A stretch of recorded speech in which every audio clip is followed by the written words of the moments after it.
Olá, hoje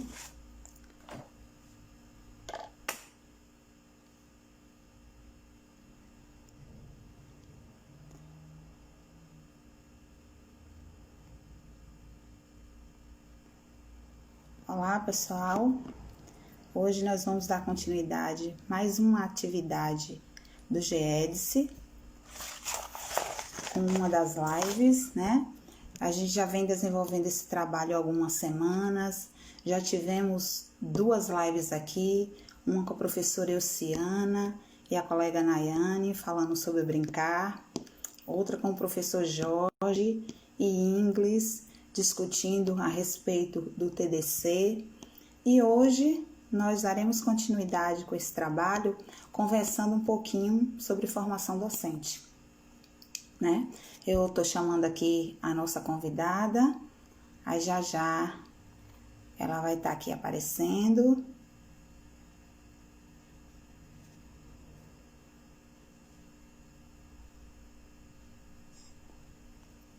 E a gente tá aqui esperando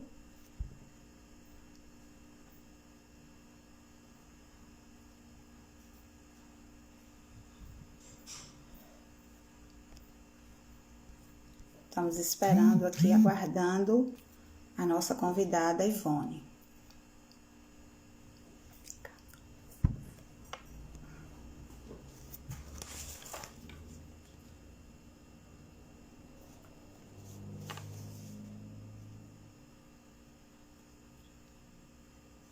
Coisas que realmente as pessoas podem ter em casa, que a gente elabora e faz de uma maneira mais bonita.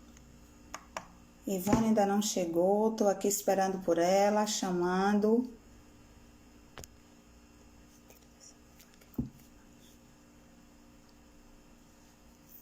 Vamos aguardar. Veja só, pessoal.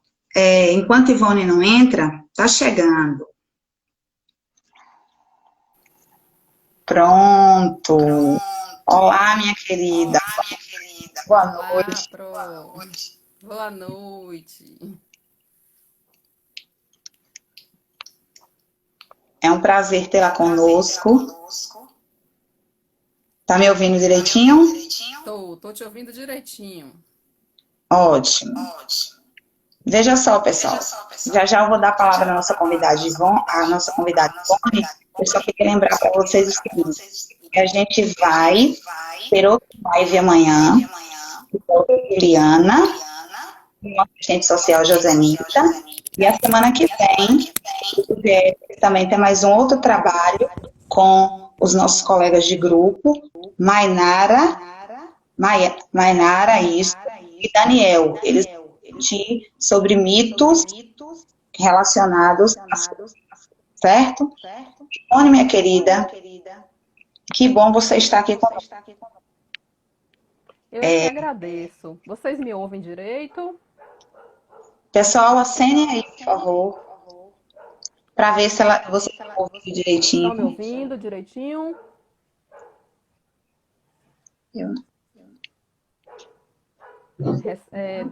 Sinalize aí se estão ouvindo bem.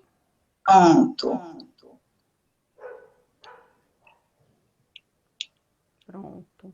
Cris, eu acho que o seu... Certo. Eu acho que o de Cris está dando eco. Agora, Cris. Agora Continua? Melhorou. Agora melhorou. Qualquer coisa vocês vão aí sinalizando. Melhorou, Mainara?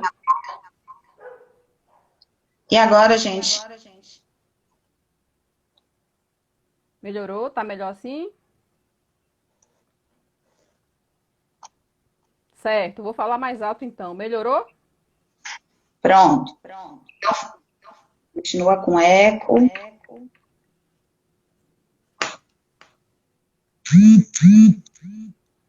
Tá baixinho, é?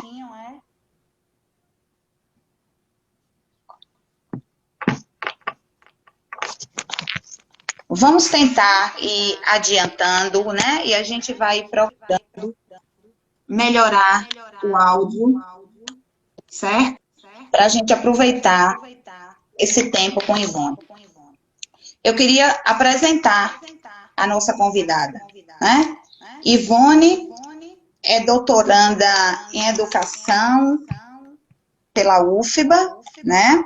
Ela fez mestrado pela UNEB, especialista na área de AEE, Educação Especial, com perspectiva da educação inclusiva. Hoje é professora no Instituto de Cegos da Bahia e também é professora na Escola Municipal Hospitalar e Domiciliar Irmã Dulce.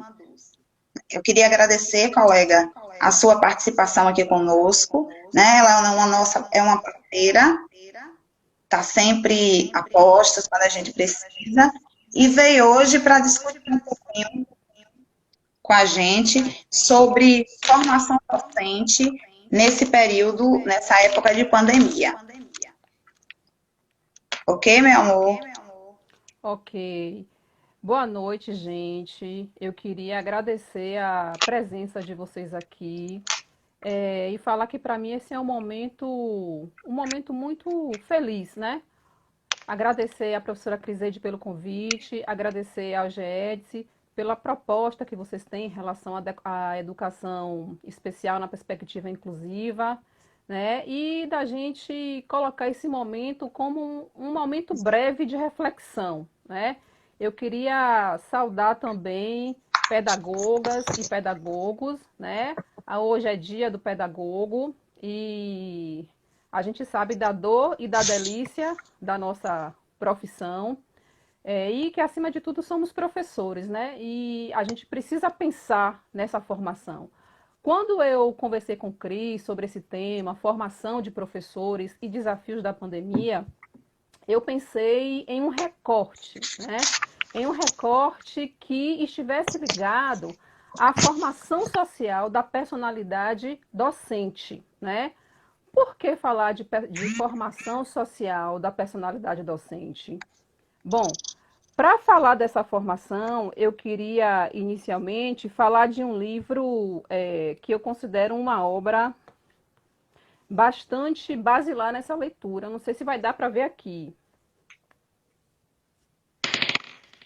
Esse livro aqui é A Formação Social da Personalidade do Professor, um enfoque vigotskiano, da professora Lígia Martins, né? Depois eu vou passar para a professora Criseide algumas sugestões de leitura para a gente ancorar mais essa conversa que a gente vai ter aqui hoje, né? E que é uma conversa que eu considero extremamente importante em termos de pandemia. Então, pensar, né? Falar de formação de professores e desafios na pandemia, num tom mais generalista, não caberia nessa live. Por isso, a necessidade de fazer esse recorte. E esse recorte, ele acaba também tendo a genericidade em sua essência. Por que isso? Porque quando a gente fala de formação social da personalidade docente, a gente pensa em falar dessa formação, que é um processo individual, mas que também é um processo coletivo, né? Porque o fazer docente, ele nos identifica enquanto profissionalidade, mas também nos une ou nos separa como singularidade. Por que isso? Porque as nossas práticas, elas não são iguais e nem devem ser. As nossas práticas, elas não são homogêneas, elas não são feitas da mesma maneira. Mas, quando a gente fala em formação social da personalidade da professora, ou do professor, do pedagogo ou da pedagoga, a gente fala de uma prática social pedagógica que vise, de uma forma genérica, o acesso a bens comuns que garantam a dignidade da vida humana, né? Então, se a gente pensa em genericidade e em singularidade, vamos fazer aqui uma analogia próxima da nossa cotidianidade pedagógica. Vamos pensar na educação especial, na perspectiva inclusiva, como essa singularidade dentro da educação, que é a genericidade. Só para a gente começar a fazer essa correlação. Pronto, Ivone. Então, como você trata o discurso de formação tomando como eixo dois elementos, né, a profissionalidade e a personalidade docente, eu queria que você me desse, assim, um viés, onde elas se diferenciam e a interdependência entre elas. Então, quando a gente pensa em formação social da personalidade docente, pode ocorrer essa questão. Você está falando de personalidade ou de profissionalidade? A gente tem aí duas coisas distintas, mas existe algo que preexiste essa personalidade e algo que preexiste essa profissionalidade. O que preexiste essas duas categorias, exatamente, é essa formação social. Eu preciso ter uma formação social para que essa personalidade, que não é individual, é uma personalidade docente, se faça através da minha profissionalidade. É a minha prática que vai fazer com que eu tome consciência de uma realidade e que, a partir dessa realidade, eu consiga perceber que não é a minha prática individual. Até porque aí a gente vai tomar como aporte teórico uma inspiração marxiana ou marxista, como queiram. Essa inspiração marxiana, ela traz o materialismo histórico, ela traz o materialismo dialético, como uma forma também da gente entender a realidade que nos circunda. Aí a gente vai pensar assim, poxa, agora ela virou marxista. Não é bem isso, né? E aí eu trago uma outra contribuição para a gente. Tem um livro aqui muito importante, Introdução à Pesquisa em Ciências Sociais, de Trivinhos, que eu recomendo que vocês leiam. Vão anotando, viu, pessoal? Nesse livro, a gente tem aqui 3 perspectivas de pensamento que nortearam e que ainda norteiam as nossas práticas cotidianas e as nossas práticas profissionais. A gente tem o positivismo, a fenomenologia e temos também o marxismo. Então, a partir de um recorte, né, de destacar essa importância da formação social dessa personalidade docente, eu me apoio, eu trago como aporte teórico a psicologia social com a premissa marxista, né? Essa inspiração que é ancorada na psicologia social é porque ela traz também a psicologia como um campo de saber que está muito ligado ao campo educacional, né? Diferente da psicologia clássica. A abordagem da psicologia social, ela é bastante diferente. Comunismo, mas a gente não está falando ainda de comunismo, não. Tá. Eu estou vendo aqui o pessoal comentando, mas enfim. Então, o que acontece? Essa psicologia social, com essa premissa marxista, ela pode nos ajudar a compreender esse processo de formação de nossa personalidade docente. Por quê? Porque existe uma premissa marxista de que são as condições de existência que criam a nossa consciência. Então, é a minha prática pautada nessa tomada de consciência da realidade histórica e social que vai desenvolver a minha consciência, tá? Então, assim, falar de formação social da personalidade, docente, é falar de profissionalidade. As duas estão intervinculadas, as duas se interindependem. Paulo Freire, né, destacando hoje, que é o Dia do Pedagogo, ele afirmava que ninguém começa a ser professor uma certa terça-feira às 4 horas da tarde. Ninguém nasce professor ou marcado para ser professor. A gente se forma como educador permanentemente na prática e na reflexão sobre a prática. Portanto, diga, Cris. E sem contar que é um processo de interdependência, né? De dialética, que depende do outro, né? O ser humano é mais do que o individual, é o social, é o cultural, e entra em todo esse processo formativo, né? Exatamente. A formação da personalidade, ela é processual, né? Como diz Paulo Freire, a gente se forma como educador permanentemente na prática e na reflexão sobre a prática. Portanto, embora como categorias distintas, a gente não tem como separar essa personalidade dessa profissionalidade, né? Pensando-se sempre nesse plano histórico e social. A gente não pode dissociar essa prática.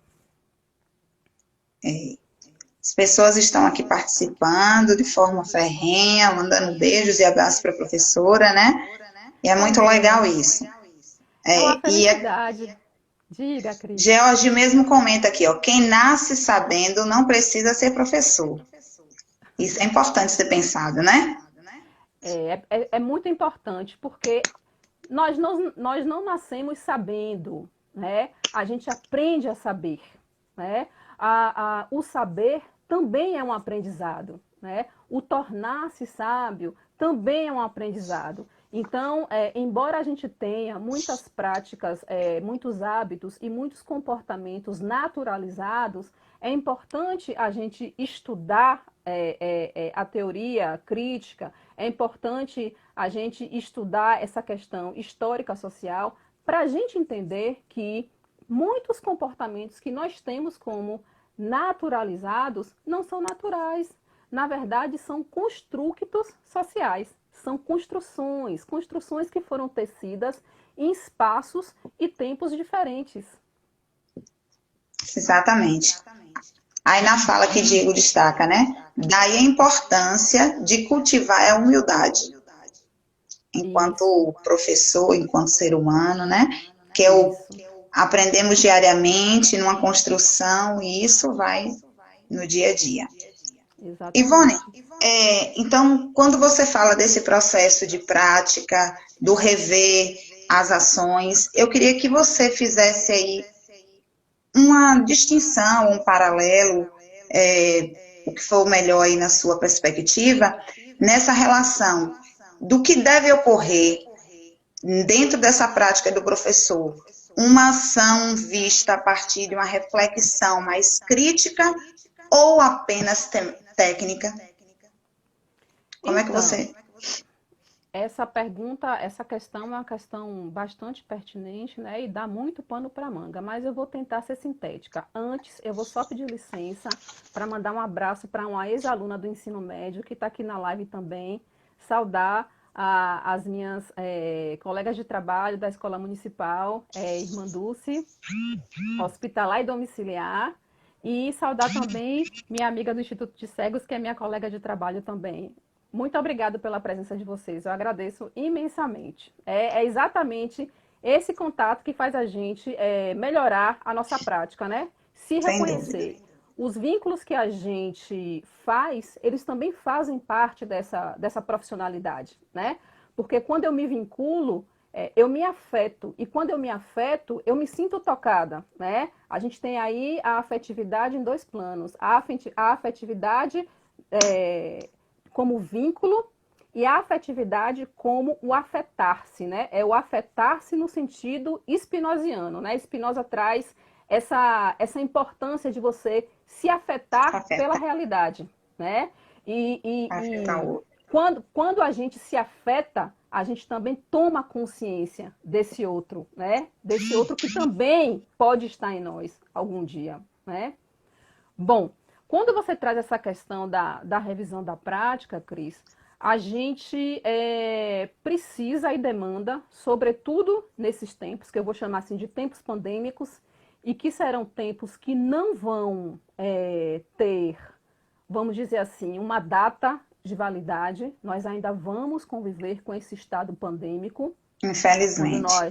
Exatamente. Quando nós voltarmos às nossas práticas fora do ambiente privado, né? No ambiente público, no chão da escola, da faculdade, da universidade, porque agora a gente está nessa dinâmica de um trabalho educacional emergencial remoto, né?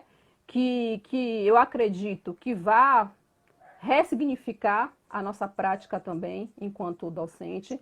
Então, pensar nessa revisão técnica implica em pensar uma revisão da nossa prática, mas tendo como aporte esse materialismo histórico. Na verdade, é a gente trabalhar, eu tentei organizar aqui alguns conceitos que eu considero importante para que a gente coloque o ato educativo dentro da esfera do materialismo histórico. Porque quando a gente pensa em formas de produção, relações de produção, né? A gente pensa muito no contexto da indústria, do trabalho que é feito, mas nós também, enquanto docentes, enquanto necessária a formação dessa personalidade, essa formação social, nós também somos trabalhadores, nós também somos seres sociais. E aqui eu coloco os conceitos de ser social, consciência social, relações de produção, formas de produção. E como é que a docência, o ato educativo, o docente está nesse contexto? Então aí a gente vai considerar o docente como um ser social. Por que que ele é esse ser social? Porque ele tem relações com a materialidade dos homens, com tudo que o homem produz, com tudo que o homem torna material. Esse ser social, ele tem relações com a materialidade da natureza. Ele tem relações com a sua própria materialidade, com o que ele produz, né? E um outro conceito importante é o conceito de consciência social. Porque eu, enquanto docente, enquanto educador, eu preciso ter essa consciência. E essa consciência, ela vai exatamente se desenvolver através de ideias políticas, ideias jurídicas, ideias filosóficas, ideias estéticas, ideias religiosas. E eu me arriscaria em acrescentar ideias espirituais, né? Isso é uma forma também da gente desconstruir essa imagem de que o marxismo é algo ortodoxo, é algo, tem um núcleo duro. Sim, tem um núcleo duro, mas a gente vai percebendo que a história, ela não é homogênea, ela não é uniforme, né? E a forma como ela se desenvolve faz com que a gente perceba que a unidade, ela é feita também da multiplicidade. Então não há como ser o mesmo docente a vida toda. Por quê? Porque nós estamos sujeitos a ter contato com várias sociabilidades. Nós estamos sujeitos a ter contato com várias formas de existência, de ser e estar nesse mundo, né? Aí vem a relação, né, do ser, do estar e do agir, né? Isso. A gente está aqui, como diz o outro, né, bombando com algumas questões, né? Então eu queria que você tem aqui a professora Juliana que nos fazendo algumas perguntas, George, deixa eu começar aqui, deixa-me ver. Só um minutinho. A professora Juliana pergunta aqui: como pensar a pandemia como temos de crise, a atacar os paralelos com crises que a escola atravessa e atravessa um professor? Bom, Nesse momento. primeiro, diga. Não, pode falar.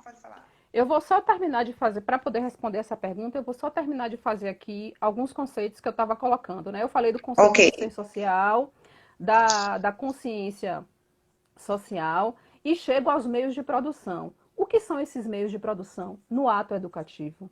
Esses meios de produção é tudo que a gente emprega para originar bens. No nosso caso, bens imateriais, né? Os nossos bens são imateriais. Esses bens, eles se resumem, na verdade, a um processo de humanização que torne comum a todos o conhecimento da realidade, do saber, né? Então, esse é o nosso produto, vamos dizer assim, né? O ato educativo, a docência, ela tem também por função trazer esse legado histórico e social que já foi produzido. Aí a gente pode perguntar, poxa, em relação, por exemplo, a uma pessoa com deficiência, como é que isso pode acontecer? Como é que esse saber sistêmico, ele pode ser colocado? Bom, eu vou utilizar um exemplo muito prático, né? As crianças, elas precisam aprender a amarrar o cadastro do sapato. Esse saber, embora não seja um saber acadêmico, mas ele é um saber que faz parte de uma cultura. Nós usamos sapatos, diferente de outros povos. Nós precisamos usar esse artefato como uma extensão de nossa sobrevivência, nos proteger de pisar o chão, porque a nossa cultura é diferente. Então, esse saber é um saber que foi construído. ele tem uma historicidade. A gente não nasceu vestido, a gente usa roupa porque com o passar dos tempos, o homem, através da atividade, ele foi descobrindo que ele precisava proteger o seu corpo, né? Então, a gente tem as nossas forças produtivas também, que estão muito ligadas aos meios de produção, forças produtivas e meios de produção, que são também esses meios, ou seja, as nossas forças produtivas é o que a gente utiliza também para fazer com que esse ato educativo ele consolide a difusão desse saber, né? Então, as nossas experiências, os nossos adquiridos experienciais, a nossa formação inicial, a nossa formação continuada, todos eles, junto com a nossa prática pedagógica, eles fazem com que a gente desenvolva uma atividade material orientada. Que atividade é essa? É o ato educativo. Educativo. É a docência, né? E essa atividade material orientada, quando a gente pensa na perspectiva dela trazer um bem comum, é de que ela transforme a natureza, né? Que ela transforme a vida social, né? É uma prática intencional, é uma prática em que a gente não vai ficar contemplando a realidade o tempo inteiro. Agora, por exemplo, como professores que somos e estamos nesse ambiente privado, qual é o nosso papel? O nosso papel é de contemplar o que está acontecendo ou é de nos posicionar nesse momento? Qual é o bem comum mais precioso que nós precisamos garantir? É a vida. É a vida. Nós precisamos garantir a manutenção desse bem. E como é que a gente vai fazer isso? Nos posicionando, mostrando a importância de usar uma máscara, a importância de utilizar álcool em gel, a importância de sair para a rua, chegar, passar por todo um processo de higienização, né? Então, assim, esse professor, ele precisa transformar essa situação em conteúdo, porque se a gente não luta, primeiramente, pela preservação dessa vida humana, nós não teremos alunos para dar aula. Com certeza. Então, existe um conjunto de exigências muito grande. A gente sabe que isso acontece, né, diante do contexto neoliberal que a gente vive, de exigir que os professores deem aula, de exigir que os professores aprendam a mexer com a tecnologia de uma forma mais efetiva. Mas nós temos um legado. Nós temos o legado da vida.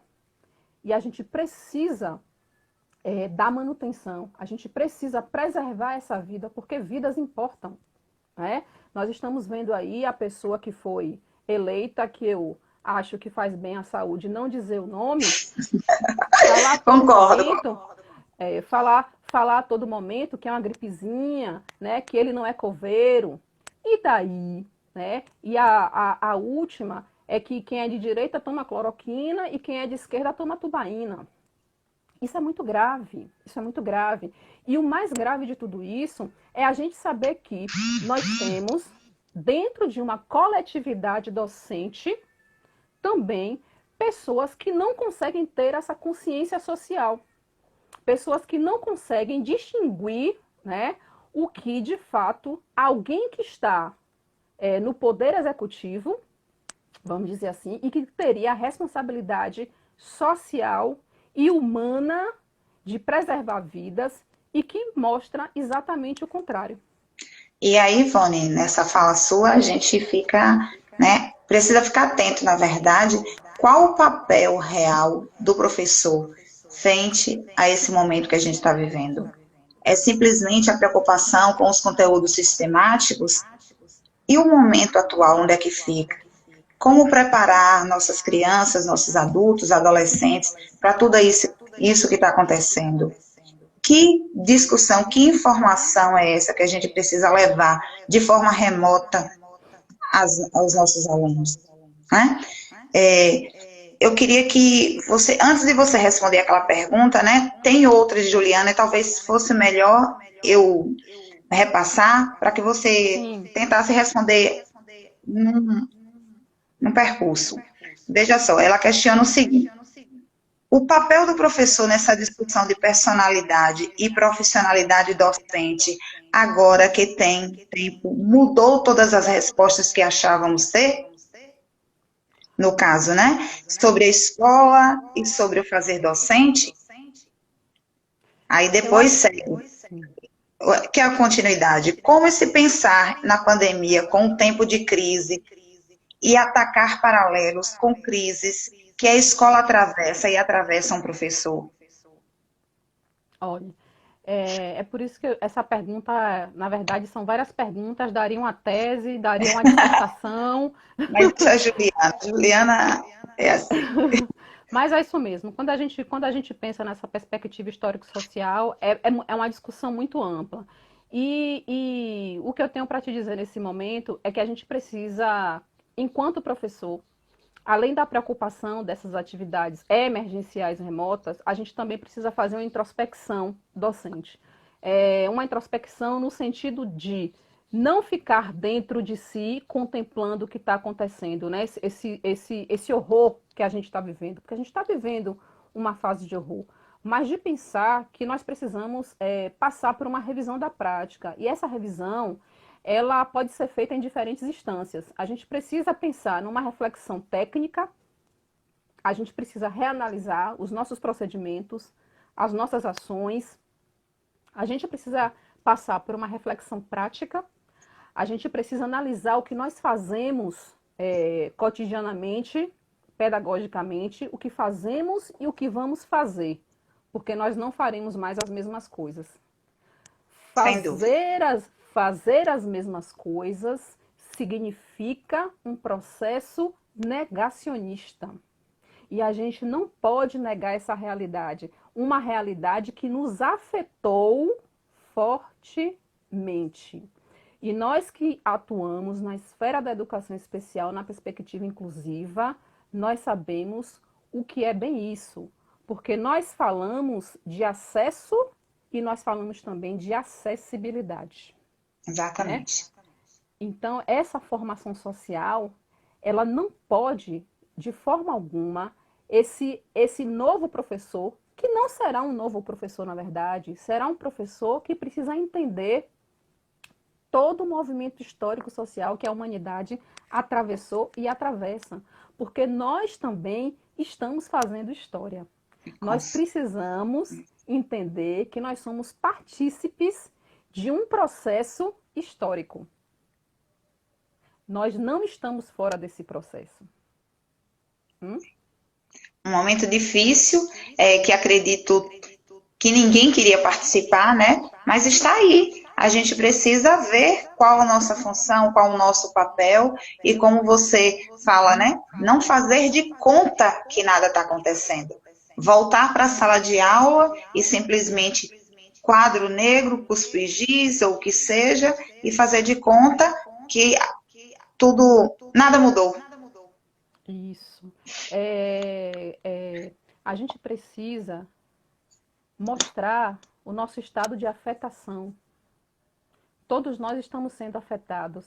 A nossa vida pessoal, o nosso funcionamento como pessoa, o nosso funcionamento como ser vivo está sendo afetado. O nosso funcionamento social está sendo afetado. O nosso funcionamento pedagógico está sendo afetado. Então, se nós estamos sendo afetados, nós precisamos também nos afetar. E nós precisamos exatamente repensar a nossa prática. E aí, os desafios, surgem muitos desafios. E a gente precisa se indagar o tempo todo. Como vai ser a minha prática pedagógica pós-pandemia? Que, na verdade, não será um pós-pandemia, será um com a continuidade da pandemia. Porque isso não vai acabar agora. Como é que isso vai acontecer? Quais são as estratégias? Aí eu acho que cabe bem a pergunta que Giovanni faz aqui, né? E como vai ser em um país de exclusão cibernética? Pois é. Isso é um grande desafio, né? Essa exclusão cibernética, ela precisa fazer parte da nossa profissionalidade, ou seja, não a exclusão, mas a luta por essa inclusão. A tecnologia, ela precisa ser política pública.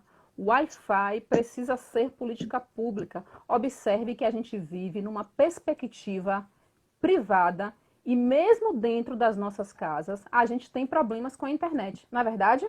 Agora que nós estamos usando, precisando da tecnologia para fazer todo esse movimento de disseminação de conhecimento, porque isso também é uma estratégia. Isso também é um se reinventar, é um se refazer. Mas observe como a gente depende desse mecanismo, né? Como a gente depende desse meio material para poder fazer essa disseminação. Tem lives aí, por exemplo, que não acontecem porque a internet não funciona na hora, né?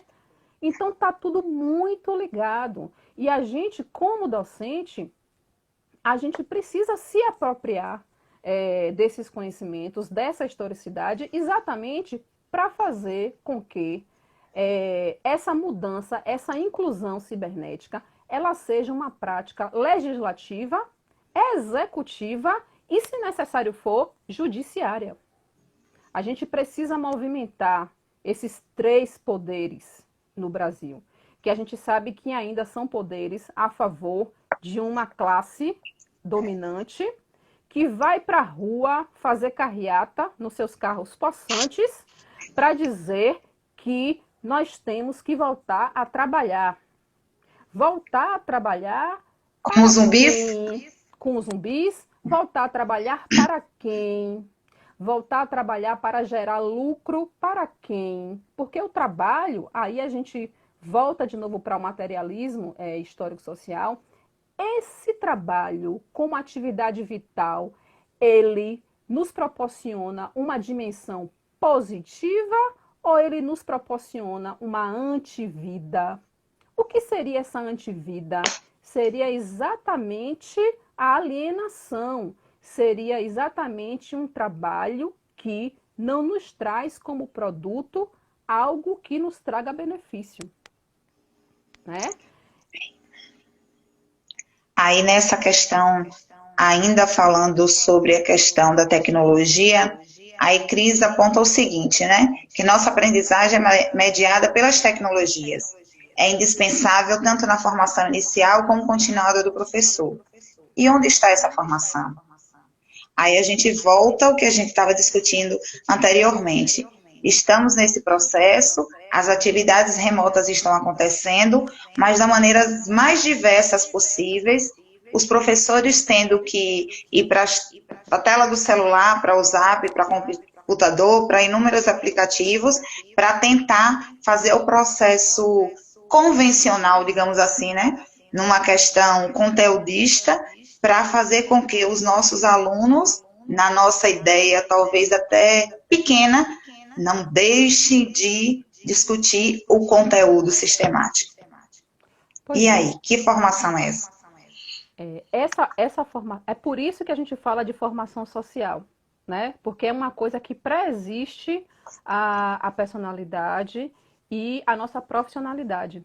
A gente precisa entender como é que estão funcionando as engrenagens, né? E aí, quando a gente fala em formação social, a gente vai para uma preocupação que é muito urgente, né? Esse fazer individual, ele não pode ser concebido como um fazer em si mesmo. Então, essa preocupação em colocar o conteúdo no computador, isso perpassa por uma dimensão individual, né? Numa perspectiva histórico-social, esse individual, ele passa a ser um coletivo. Por quê? Porque isso é relacional. A gente aprende a reconhecer a necessidade do outro na convivência com o outro, né? Ao mesmo tempo que esse individual é singular, ele também é social. Por quê? Para me reconhecer como indivíduo, eu preciso reconhecer o outro. Nesse sentido, a gente precisa rever a nossa prática, né? E acolher essas individualidades que são coletividades. Então, se a minha preocupação é com conteúdo, e o meu aluno que não enxerga? O meu aluno que tem cegueira? O meu aluno que tem baixa visão? O meu aluno autista? O meu aluno que tem deficiência intelectual? Como é que eu vou fazer esse conhecimento chegar a esse aluno, né? Eu preciso me colocar no lugar dele. Nessa pandemia, a gente entende que isso não vai chegar para todo mundo. A gente não pode metamorfosear essa realidade. E a gente precisa lidar com ela. E lidar com ela como? Pensando em estratégias de enfrentamento no nosso corpo a corpo. A gente, por exemplo, que atende no Instituto de Cegos, a gente tem alunos que moram em lugares onde não tem internet. Essas pessoas não têm sequer sanitário em casa. Então, são realidades muito adversas. São realidades muito adversas. E a gente precisa ter um posicionamento político no sentido de agregar um outro elemento importante nesse processo. A gente precisa desinibir a família. A família ainda está inibida e a gente precisa desinibir essa família. É por isso que a nossa formação, a revisão dessa prática pedagógica, ela precisa ser uma revisão que seja formadora e formativa. Formadora porque está no campo do conceitual, está no campo da busca por uma materialidade científica. O que é que eu preciso saber para tornar a minha prática melhor? Que estudos vêm sendo feitos? O que é que vem se construindo? E também uma atividade formativa, que se diz ao campo da ação. Formadora, conceito. Formativa, ação. A gente precisa ligar essas duas questões, né? A gente tem aqui uma teórica, Monteiro, e ela nos provoca, porque ela fala que cabe a nós questionar a adoção de uma concepção e uma prática de normalidade do mundo em que se vive, pelo qual se isenta o papel decisivo das condições sociais e, ao mesmo tempo, em que se localiza nos indivíduos as causas dos desajustes, do mal-estar, das incoerências, das inseguranças, né? Gerando como consequência a autonegação e a culpa. Então, a gente aí percebe prática, concepção e prática de normalidade. Que normalidade é essa? Que normalidade é essa?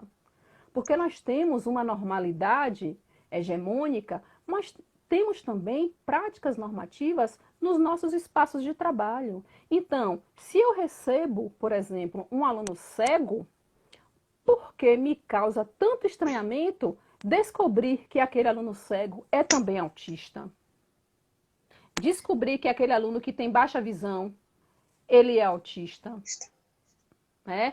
Então, quando eu coloco a fala de que eu não estou preparado para lidar com essa outra sociabilidade, eu estou negando uma realidade. E negar essa realidade significa negar-se a oportunidade de aprender nessa coexistência. Não é apenas uma convivência, a gente coexiste, a gente existe com.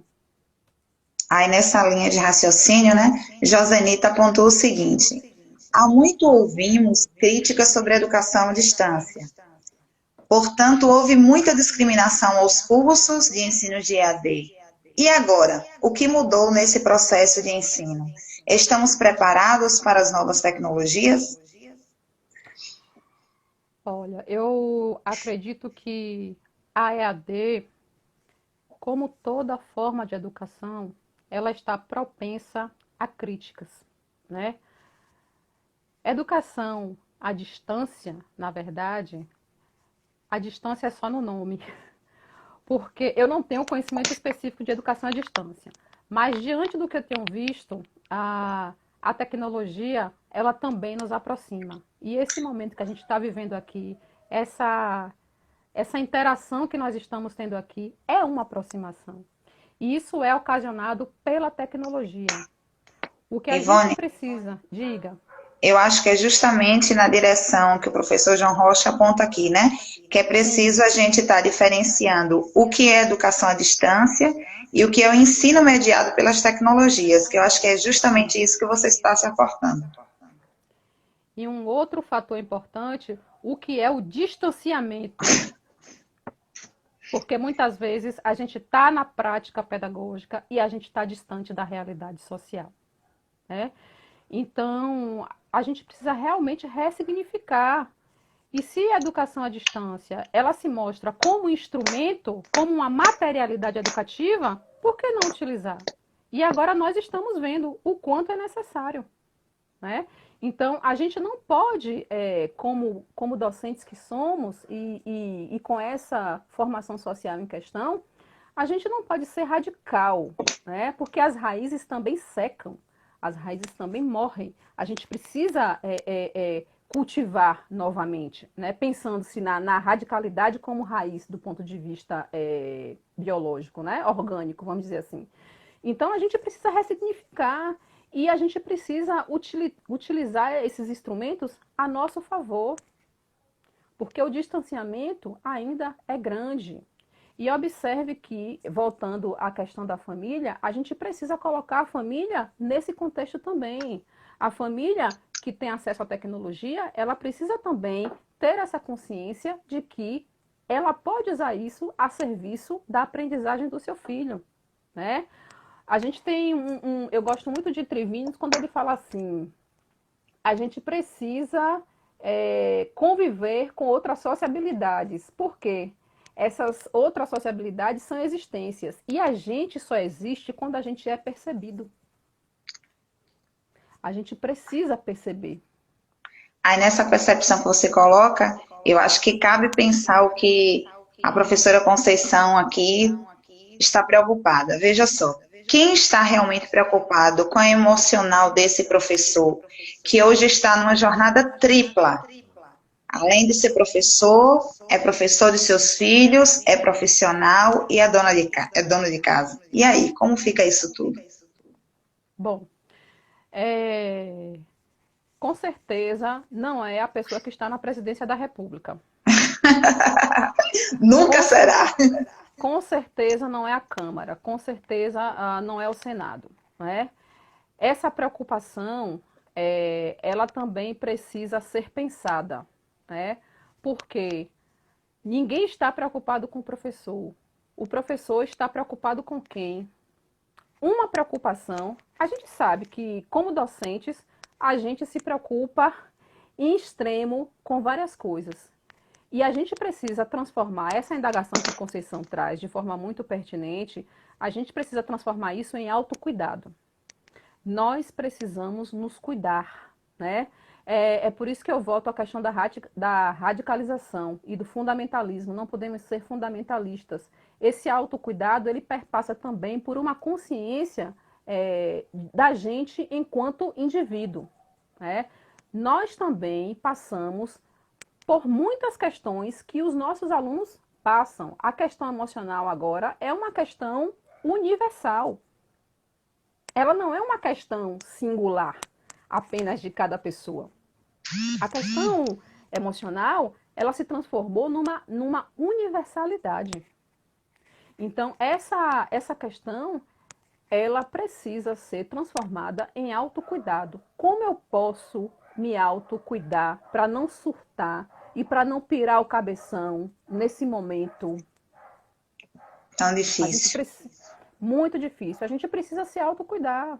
A gente precisa buscar outras formas de trabalharmos a nossa consciência, né? E aí tem as questões espirituais, que eu acredito que são questões que a gente precisa trabalhar. A gente precisa entender que não somos apenas professores o tempo inteiro, somos pessoas, nós exercemos múltiplas atividades, né? O ser humano, ele é diferente dos outros animais exatamente porque o ser humano, ele transforma a atividade, tudo que ele faz é resultado da sua relação com o mundo. Então, o ser humano, ele age para se proteger, ele age para proteger o outro, ele age para construir uma casa, ele age para desenhar algo que lhe sirva, ele age para fazer um óculos, que é uma tecnologia também, para fazer um lápis, né? Então, assim, é buscar outras atividades,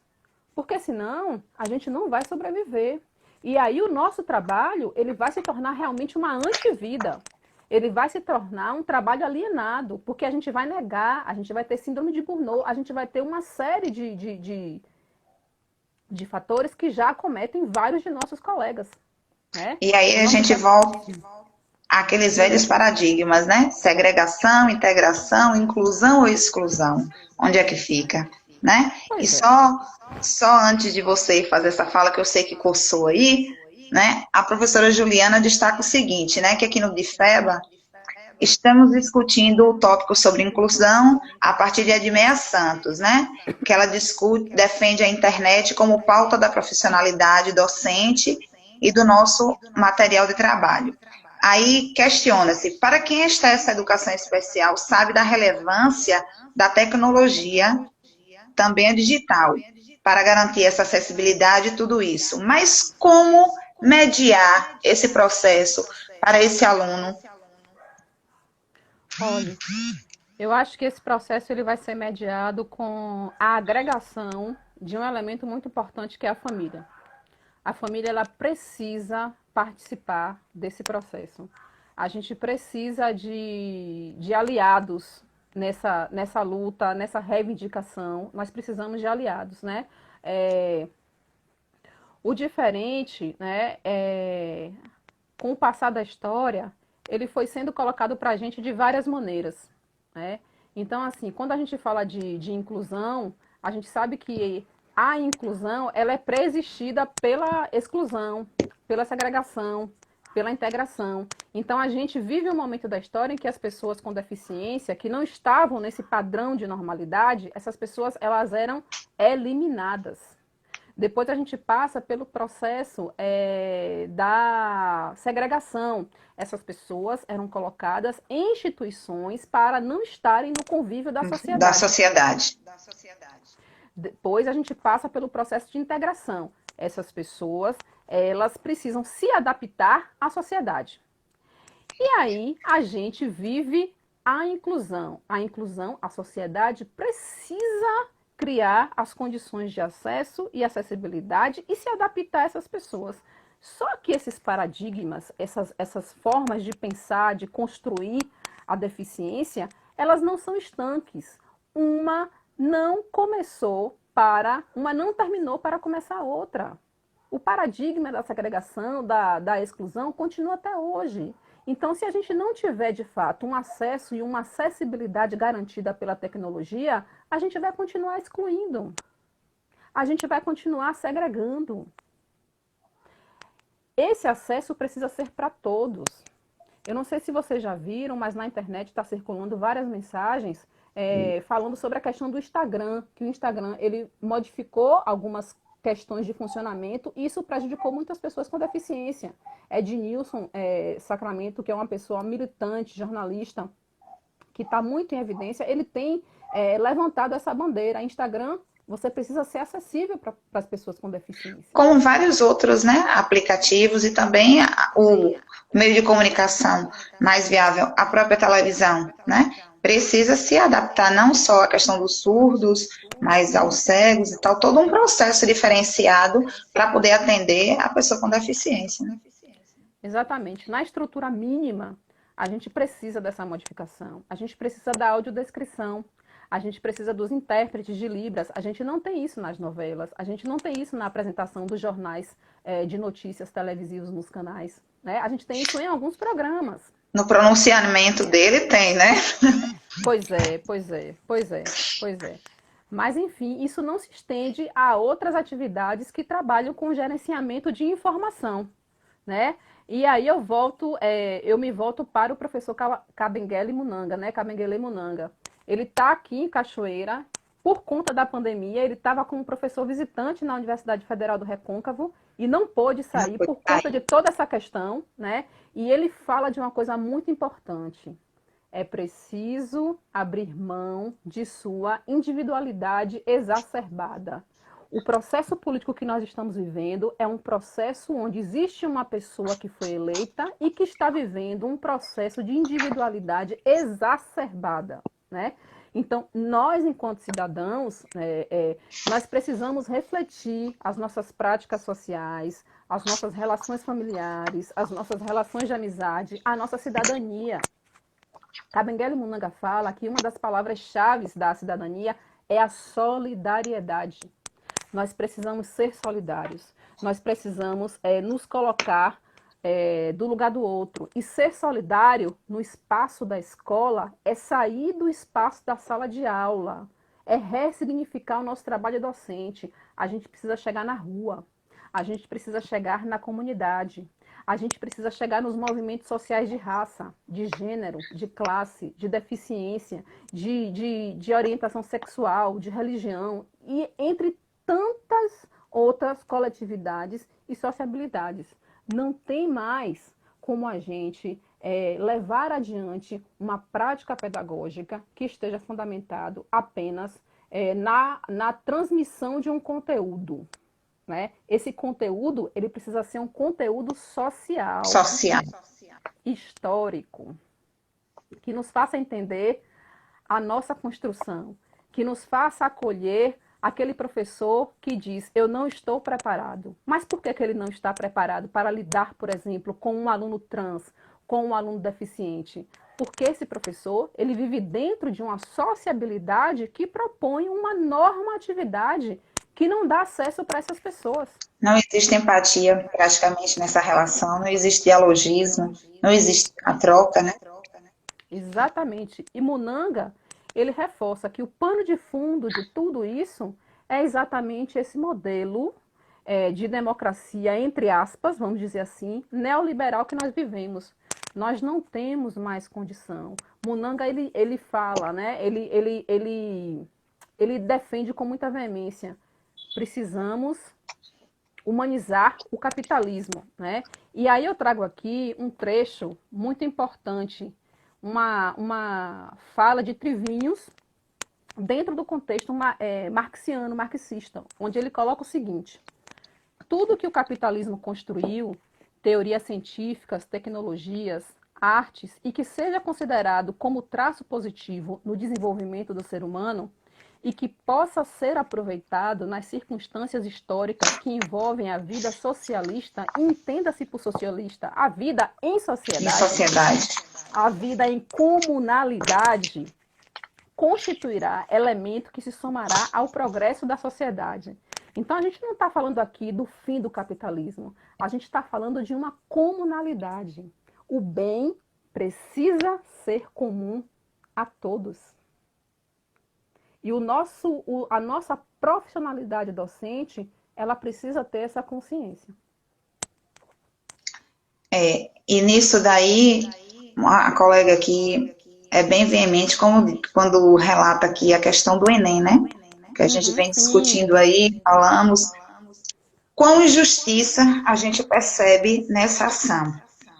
Em todo esse momento, com toda essa dificuldade, com a falta de acesso que se tem à internet, ao processo tecnológico, essa insistência no Enem. Aí a gente fica a se perguntar, né, se as dificuldades estão o tempo todo para os nossos alunos tidos como comum, né, e para aquelas pessoas que têm deficiência, né, dentro desse contexto. É muito difícil. Minha querida, veja só, o tempo corre, viu? Foi tudo muito rápido, a gente tem apenas 4 minutos para finalizar aqui. É muito rápido, assim, maravilhoso, as pessoas aqui participando, o grupo do GEDS, vários professores, colegas seus, eu já queria de antemão estar agradecendo a todo mundo, né, que participou desse movimento, e dizer que essas ações do GEDS não se acabam, que amanhã a gente vai ter também uma atividade com Juliana, que é psicóloga, e uma assistente social, Josenita, falando sobre família, até e saúde mental, em período de pandemia, né? E a semana que vem nós temos mais outra com Mainara e Daniel, que também está aqui participando dessa live, discutindo sobre mitos, discursos sobre surdez e libras, né? Então, eu queria que você fizesse as suas considerações diante disso, nesses 3 minutinhos que a gente tem nesse período, e te agradecer de coração por você estar aqui colaborando conosco. Bom, Eu que agradeço por essa oportunidade. Mais uma vez, eu parabenizo os profissionais, pedagogos e pedagogas, porque o dia é um dia emblemático, Isso, né? parabéns a todos os professores, né? Na verdade. Isso, exato. Sugiro aqui como leitura também o livro A Inclusão do